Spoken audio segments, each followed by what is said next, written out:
நாடு என்பது. இந்தியா தெற்காசியாவில் அமைந்துள்ளது. வடக்கே இமயமலையையும் தெற்கே இந்திய பெருங்கடலையும் எல்லையாக கொண்டுள்ளது. அற்புதமான தாஜ்மஹாலின் தாயகம். உலகளவில் அன்பின் சின்னமாக அறியப்படும் சின்னமான வெள்ளை பளிங்கு கல்லறை.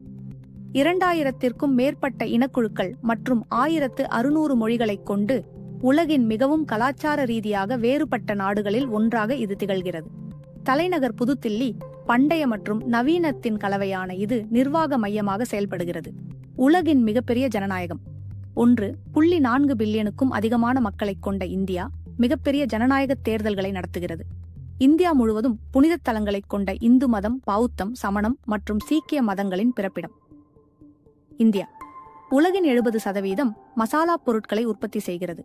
உலகளவில் உணவு வகைகளை வடிவமைக்கிறது. தேசிய விலங்கு வங்காளப்புலி வலிமை, சக்தி மற்றும் கருணை ஆகியவற்றை குறிக்கிறது. திருவெங்கடம் டைம்ஸ். உலகில் 200க்கும் மேற்பட்ட நாடுகள் உள்ளன.